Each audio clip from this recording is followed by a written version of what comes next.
Can somebody run that camera?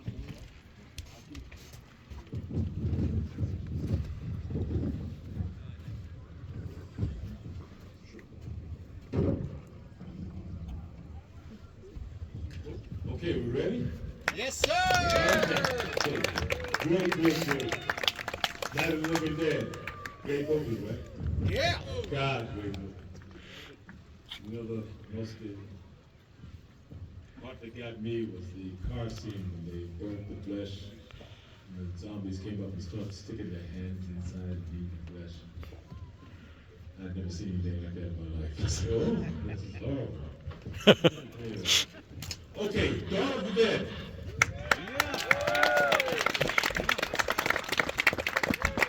This film was #1 the first week in Variety in gross sales, the second week in Variety in gross sales, and the third week in Variety in gross sales. Yeah! It was given a thumbs up by Cisco and Ebert, Rex Reed, Rona Barrett, Gene Shalit. Some of you people don't know who the hell I'm talking about. But these were major network film reviewers that came on every night to give you a review of a film back in the old days. Right? And they were very powerful individuals. And they all gave it a thumbs up. They said, it's not our kind of movie, but if you like this kind of movie, it's a great movie. We'll never see it again, but you can see it again. This low budget, amateurish in some ways, slapstickish, actors who were new, inexperienced, flying by the seat of their pants sometimes, I guess. This movie captured not only America, but also Europe and the world. Salah Hassanin, Richard Rubenstein were responsible for the distribution in America, and they had it in every major movie house, every midnight showing, every drive-in in America. I traveled through America going from New York to California, and I stopped in Indianapolis, my hometown, and I was mobbed by cousins having me taken to the drive-in every night to see Dawn of the Dead, and they were piling in the car, and we'd drive up and pay the admission and say, oh, he's a Dawn of the Dead, he's a cousin. So it was everywhere. I mean, I have so many stories about this film, interesting stories. I could tell you about Bob Fosse in this film. I could tell you, I can't, and you don't have to. All right? But,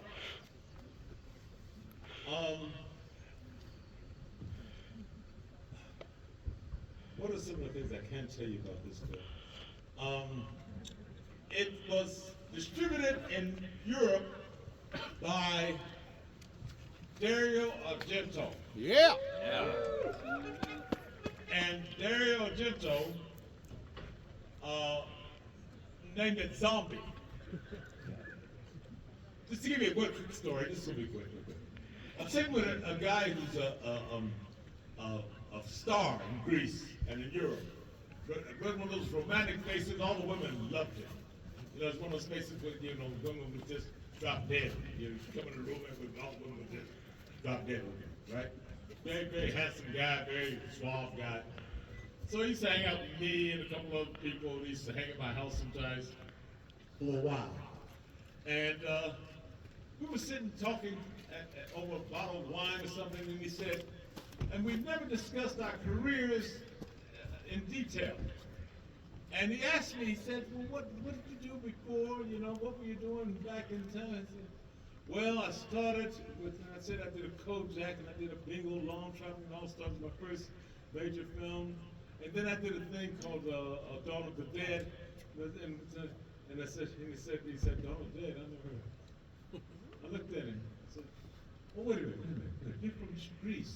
Right. It was called Zombie. Oh, you were in Zombie? Oh, man, you can be a leading man. I said, yeah, right. So, you know, there are tons of stories about this thing. Just let me say to you that this film has fans in every country in the world. This film has a following everywhere. There are millions and millions of people just like you. Now, wait a minute, one question, real quick. For those of you who have not seen this movie, if you have someone in your car who's not seen this movie, blow your horn. Oh my God. I told you. I told you. Get ready for the ride of your life. Yeah! Yeah! It's gonna be something special. Yeah! Okay, it is slapstickish. I'm gonna tell one story, then we go to Q&A. Well, what you mean? I love this dude. dude. I gotta have my own drive-in theater. Yeah! Everybody's gotta come at a certain time and I tell stories all night. Yeah. And then we have the damn movies. Okay, let me tell you. Oh man.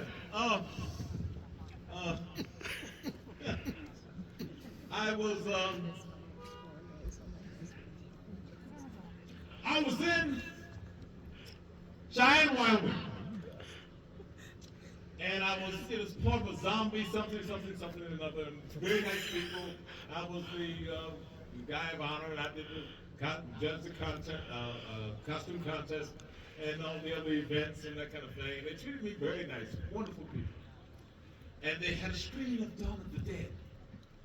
And it was the evening, a couple evenings before I left, and I had my suit on and everything, my tie. I was introduced to the film. I was in a very nice bar and restaurant, and I was standing in the back, waiting to be introduced.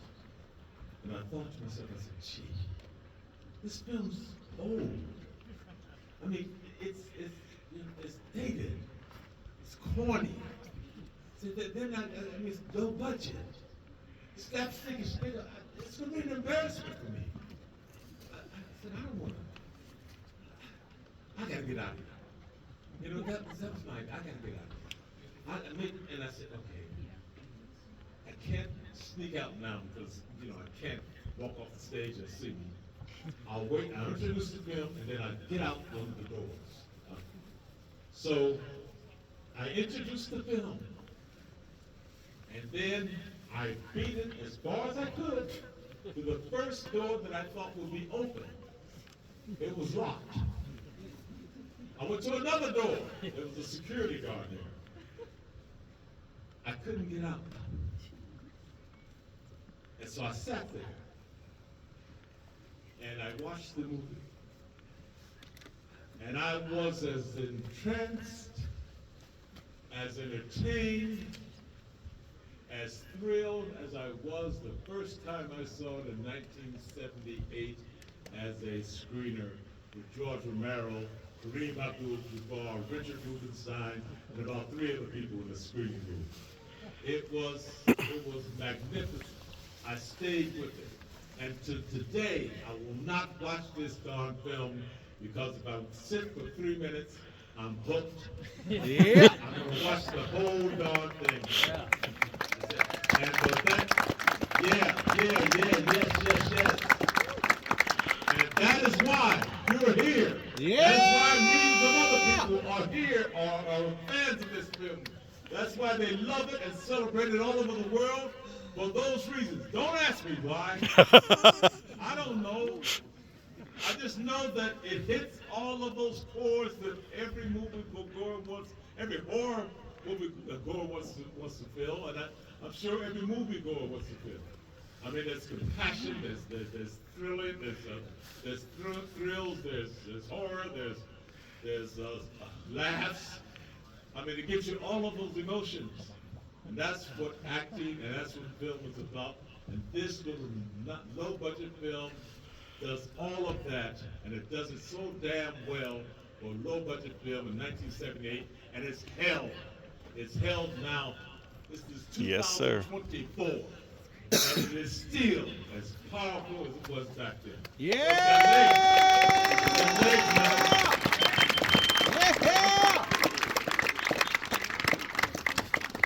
was it because of me? Yeah!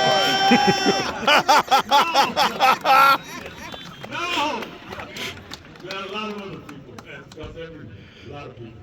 But we got lucky, and it all came together. We got lucky, and the cast, the four of us, we connected. We connected. We wanted to do a great job, and it showed, and it came to fruition.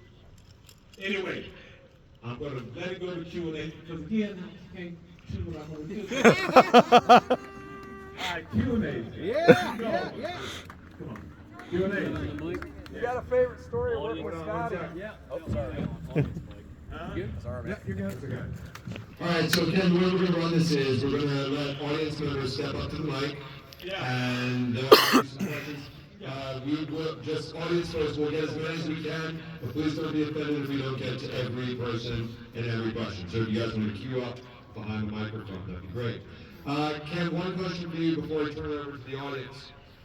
We have had over the years of doing Zombiefest here, we've had 3 of the 4 prime stars of the movie. We had Galen Ross, and we had Scott Reininger, and now, of course, we're very fortunate to have you. The only person we did not get was David Heddy, of course, and we lost David this year. So I was just wondering if you had any thoughts on the passing of David or any key memories of working with David. I have a lot of smiles working with David. You know, he was.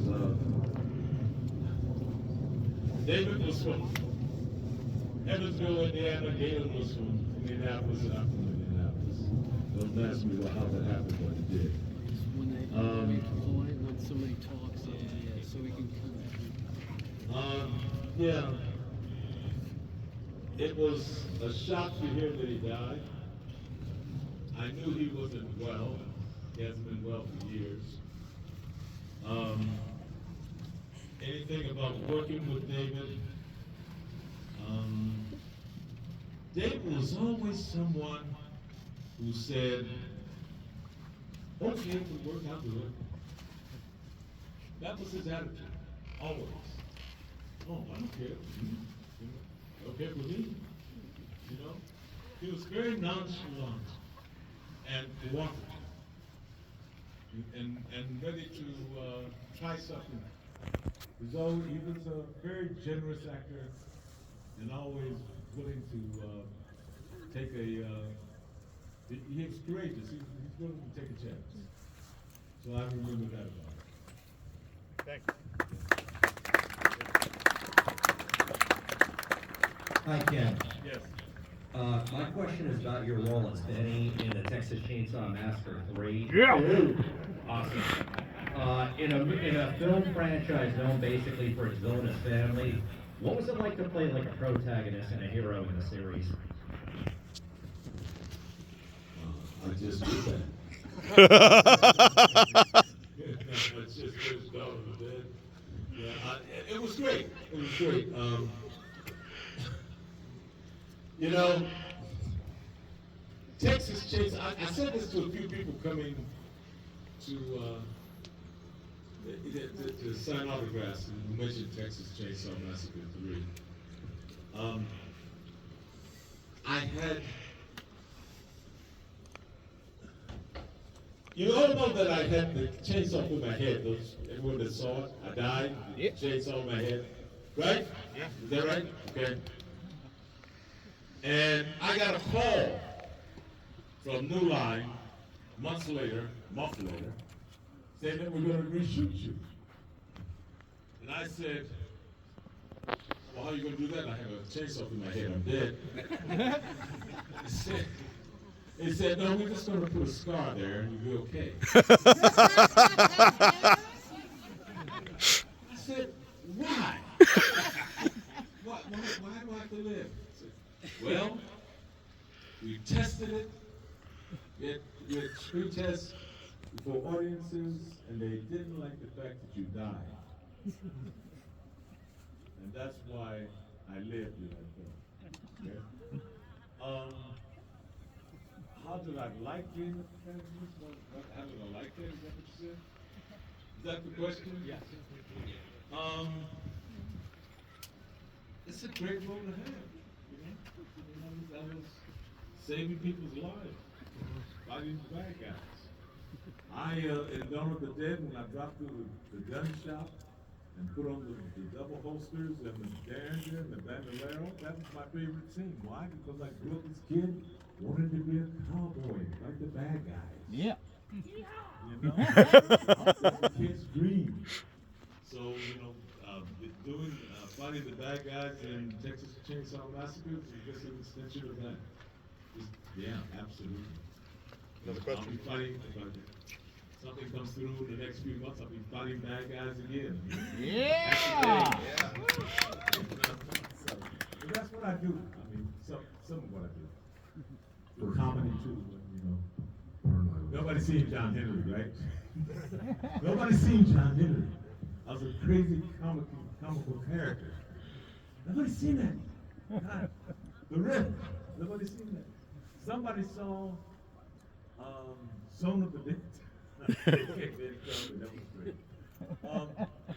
There was a gentleman that, if he's listening, who was in New Jersey at the Jersey convention when I had a Q&A and I talked to the audience. If he will meet me in the concession stand after I finish, it'd be great. I'm going to introduce him to someone. Okay, so next question? Next question. Yeah. First of all, I want to say, Not. excuse me for my overzealous nature and shouting my question at you earlier, sir. You and Scott Reiner have such great chemistry in that movie. I was wondering if you had a favorite story working with Scott as an actor. Oh, wow. You know, again, we mesh, all of us, for some reason, and the script was so well written, and the characters so well brushed out, and it was easy. It was easy, and we rode to the mall every evening together, and rode back every morning. And so we developed the four of us in one car that Scott drove. And it was, we were teaming up against, I think we all teamed up against Galen at one point. And then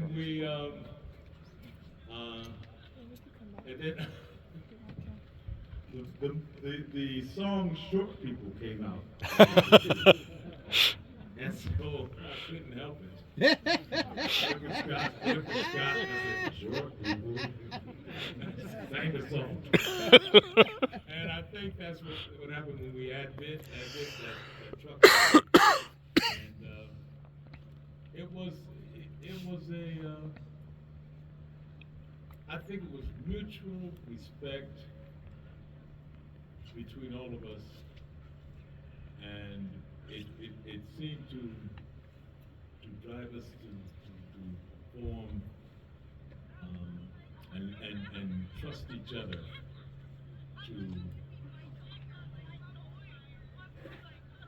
to be able to look at each other and say, don't, help me, stay with me, let's do this with me. When you're an actor and you're in a scene, you want an actor that's going to be there with you. You don't want their eyes to go somewhere else and their thoughts to go anywhere else. You want them to be as engaged in the film and as rock solid as you are about what you're doing and what the objectives are. and where you're going and what the realities are. And they were there for us in every single scene and everything we did. No matter if it was comical or tragic, it was there with Scott, with David, with Galen. It just meshed, worked. And I don't know if it would work if we had tried it again 10 years from there, or a couple of years from now. I don't know if it would work. Another film, I don't know if it would work. But it worked for them, and it worked well. And so that's what I remember about Scott, not only Scott, David, and Galen, and myself. We were very fortunate. We were very fortunate. You know? All right, we have our next question. Yeah. Before you said that it was fun, because when in Dawn of the Dead you said that it was fun with all the guns and it reminded you of when you were a kid, you always wanted to be a cowboy. But when you were shooting Dawn of the Dead, what was like the most fun part of the shoot?